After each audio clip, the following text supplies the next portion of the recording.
A origem foi um programa de rádio, programa na web, no site 247, com Gustavo Conde, que era uma pessoa que era o editor do site 247. Ele tinha um programa e ele me convidou para fazer junto com ele o programa e nós demos o nome de Desentrevista. E o esquema do programa era o seguinte: eu escrevia um texto, né, por semana, mandava para o site do Brasil 247 e no dia do programa nosso, a gente discutia o texto. Ele lia e a gente discutia o texto. E no início eu não tinha nem ideia de desenvolver livro nenhum, sabe? Eu fui escrevendo textos políticos, filosóficos, né? E mandava para o site e dali a gente discutia no programa. E foi. Um texto, dois, três. Quando eu comecei a ver, eu falei, isso aqui dá um livro, tem um sistema orgânico aqui. Dá para fazer um livro das eleições de 2018. Entendi. Nas vésperas que havia uma grande expectativa e tal. Na frustração, quando houve a derrota, né, do Haddad para o Bolsonaro, é a partir dessa frustração que os primeiros textos começaram a ser escritos e tal. Então, por exemplo, aí um dos primeiros textos do Lulismo Selvagem, eu comento a presidenta do PT, né, para o Juca Kfouri, né? É uma entrevista, é um programa de entrevista. O curioso é isso depois da derrota do Haddad.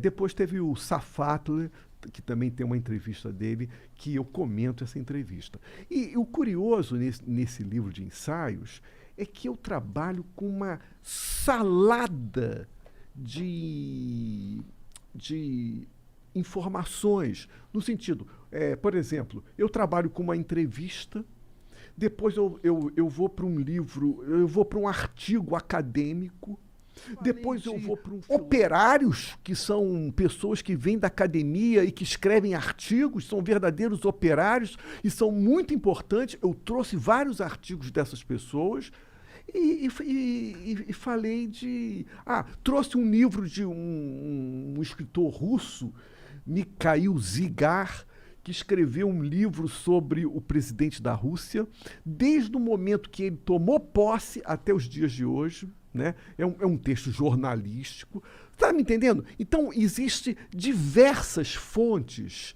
que deram origem aos textos. Está me entendendo? Desde Lulismo Selvagem era isso que... isso daí é porque você usa de base todos esses textos, todas esses filósofos, assim, tudo isso aí, todo esse material tu usa para defender um ponto de vista do mundo pelos olhos de um cara que acredita muito no ideal que o Lula defende, é isso? Veja bem, tomar muito cuidado, porque quando eu falo lulismo selvagem, eu não estou falando do lulismo clássico. Tá me entendendo? Porque se você for no PT, nos principais nomes do PT, talvez eles passem uma visão do Lula e do PT que talvez não coadune com a visão que eu coloco ali.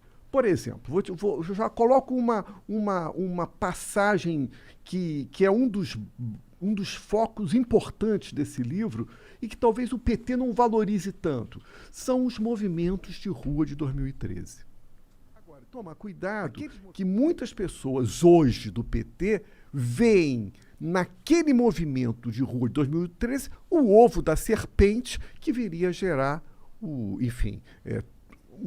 tudo isso. O fim deles no poder. Bolsonaro, esse pessoal, né, verde e amarelo, né, ali estaria, para muita gente do PT, estaria ali o ovo da serpente. Eu acho que essa é uma visão muito reducionista, não é? E eu posso te falar por mim, que vivi lá no Rio de Janeiro, e foi uma coisa extremamente intensa, entendeu? Por exemplo, estava no poder na época a Dilma. E a Dilma lá no Maracanã, eu me lembro, todo mundo chamou filha da puta, né, e tal. Mas, por exemplo, eu me lembro que naqueles movimentos de rua de 2013, o principal foco, evidente que o PT era um dos focos da crítica, evidente, né? Mas o principal foco ali era o governador do Rio de Janeiro. Entendeu? O lance da passagem. Exatamente, era o governador, era o governador e o prefeito, o Eduardo. Uhum. Né? E a gente dizia mesmo, não vai ter Copa, não vai ter Copa. Né? Então, aquele momento foi um momento... Vou tirar porque eu não estou gostando. Aquele momento foi um momento espetacular, cara, entendeu? E... Porra, vou tirar também, então foda-se. Então vamos só acompanhar. Tá doendo muito o ouvido. É. Quando invadiram a Assembleia Legislativa, quando quebraram aquilo, eu sempre falo da importância da invasão. Né? Evidentemente que uma invasão pode estar a serviço de más causas. Por exemplo, a invasão do Capitólio com Trump. Né? Foi uma má... Quer dizer... E a gente não sabe qual vai ser o futuro do Brasil daqui a algum tempo. A gente não sabe disso, né? Pô, a gente sabe que tudo que acontece... Assim, tem várias coisas que acontecem lá fora que acabam vindo pra cá. Isso é verdade. E a gente sabe que o Bolsonaro tá louco pra dar um golpe, né? Porque ele fica falando toda hora. Se não tivesse, ele não ficava falando. Se bem que é burro, né? Se o cara realmente quer dar um golpe, ele não fica falando toda hora que ele vai dar, né? Eu acho que é mais um fanfarrão. Entendeu? É mais um fanfarrão, porque a pessoa, é como você falou, cão que ladra não morde. Né? Sim. Então eu acho que é mais por aí. Ele nem consegue, eu acho. E eu me lembro, viu, Igor, que ali, nesse movimento de 2013, tinha tudo. Tinha mesmo. Tinha tudo. Tinha o pessoal do PT, tinha o pessoal do PSOL e tinha as pessoas que eram contra os partidos políticos, né? Que são contra a política. Né, que eram contra a política. Né? Eu diria até que ali naquele movimento tinham até integralistas. Estava tudo junto, misturado. É verdade, estava mesmo. Era um movimento de insatisfação, né, muito grande. Eu tava... Nessa época eu trabalhava lá em Botafogo e eu lembro de pegar o metrô pra ir pra casa e o metrô entulhado de gente indo pra manifestação, pá. E o metrô tendo que fechar, né? Porque iam quebrar. Cara, isso aí. E realmente tinha de tudo. Até no local que eu trabalhava lá, as pessoas iam nas manifestações e não eram ideias... uma única ideia. Não havia uma direção. Isso, pra mim, quando eu falo em lulismo selvagem, pra mim passa por isso aí. Tá me entendendo? Entendi. Como uma rebelião sem direção. Entendeu? Uma coisa que junta todo mundo, que seria você fazer ligações como o integralismo, por exemplo, pessoal ligado ao integralismo, ou a monarquia, integrado com o pessoal ligado ao PT, o pessoal. Como é que pode isso? Isso é um absurdo. A política não... O sentido da palavra selvagem é justamente esse. Entendi, é um caos. Esse livro é que e aí é mais uma tese polêmica. Eu diria que tudo que aconteceu, inclusive o movimento verde-amarelo, que veio dar no Bolsonaro a grande fonte dessa loucura toda, foi o lulismo. E eu não duvido, cara. O lulismo, sabe?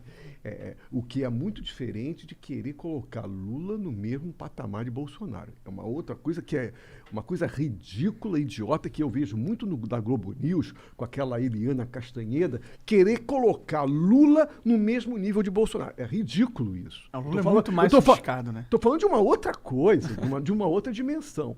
O lulismo, cara, quando o Lula... Eu descrevo isso nesse livro. Quando o Lula foi eleito pela primeira vez e fez o seu ministério, o ministério do Lula foi uma loucura, cara. Porque ele pegou forças que se contradiziam na rua, lá fora e trouxe tudo para dentro. Trouxe tudo para dentro. Então tinha economia ortodoxa, pessoal ligado à economia heterodoxa.